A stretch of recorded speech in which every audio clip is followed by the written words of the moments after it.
বর্ষা মৌসুম শুরুর সাথে সাথে উদ্বেগ বাড়াচ্ছে ডেঙ্গু, বাড়ছে আক্রান্তের সংখ্যা। বিপুল অর্থ ব্যয়ে নানা কর্মসূচি আর আধুনিক প্রযুক্তির ব্যবহারও নিয়ন্ত্রণে আসেনি এডিস মশা। বিশেষজ্ঞরা বলছেন গতানুগতিক ক্র্যাশ প্রোগ্রাম আর লোক দেখানো জনসচেতনতা তৈরির চেষ্টা ছাড়া বড় কোনো সমন্বিত উদ্যোগ নিতে পারেনি সিটি কর্পোরেশন। হামের প্রাদুর্ভাবের মধ্যে ডেঙ্গুর কারণে ভয়াবহ হতে পারে পরিস্থিতি। মৃত্যু ঝুঁকি আছে দ্বিতীয়বার আক্রান্তদেরও। হামের বিভীষিকা কাটার আগেই চোখ রাঙাচ্ছে ডেঙ্গু। স্বাস্থ্য অধিদপ্তরের তথ্য বলছে এরই মধ্যে বাড়তে শুরু করেছে ডেঙ্গু রোগীর সংখ্যা। বর্ষা মানেই ডেঙ্গুর বাহক এডিস মশার বংশবিস্তারের আদর্শ সময়। সম্প্রতি ঢাকা দক্ষিণ সিটি কর্পোরেশনের এক জরিপে দেখা গেছে ৭৫টি ওয়ার্ডের মধ্যে ৬৩তেই এডিসের ঘনত্ব নির্ধারিত সূচকের চেয়ে অনেক বেশি। উচ্চ ঝুঁকিপূর্ণ হিসেবে চিহ্নিত করা হয়েছে ২৮টি ওয়ার্ডকে। এর আগে বিপুল অর্থ আর প্রযুক্তি ব্যবহার করে মশক নিধনে তেমন ফল আসেনি।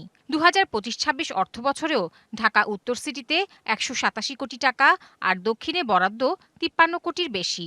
এ নিয়ে কাজ করে যাচ্ছে দুই সিটি কর্পোরেশন। খালগুলো আমরা পরিষ্কার করছি, আমরা নর্দমা, বর্জ্য ব্যবস্থাপনা, খাল সবকিছুই মশার সাথে একটা কানেকশন আছে, সেই কারণে মশাটা এখন অনেকটা নিয়ন্ত্রণে আছে। আমরা এই ওষুধ দিয়ে অনেক জায়গায় কমপ্লেন আমরা পেয়েছি, কিন্তু আমি আপনাদের মাধ্যমে জানাতে চাই আমরা রুটিন মাফিক কাজ করি, আমরা প্রতিদিন একটা জায়গায় মশার ওষুধ দিই না। বিশেষজ্ঞরা বলছেন ডেঙ্গু প্রতিরোধে বিজ্ঞানভিত্তিক উপায়ে এডিস মশা নিয়ন্ত্রণ করা প্রয়োজন। শুধুমাত্র কীটনাশক ছিটিয়ে এডিস মশাকে নিয়ন্ত্রণ করা আসলে সম্ভব না। বেসমেন্টে প্রায় ৪৭ ভাগ মশা হয়, পার্কিং এ হয় ১৭ ভাগ, এবং বিভিন্ন বাসাবাড়িতে ড্রামে বালতিতে জমিয়ে রাখা পানিতে হয় প্রায় ১৪ ভাগ মশা। এই ৭০ ভাগ এডিস মশাকে নিয়ন্ত্রণ করা যায় এই ৩টি জায়গাকে টার্গেট করলে।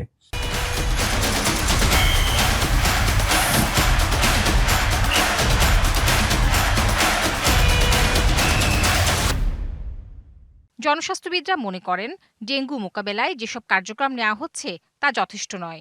পরীক্ষার ব্যবস্থা নিশ্চিত করতে হবে সব জেলায়। মশা নিয়ন্ত্রণের জন্য নতুন কোনো পদক্ষেপ নেওয়া হয়নি।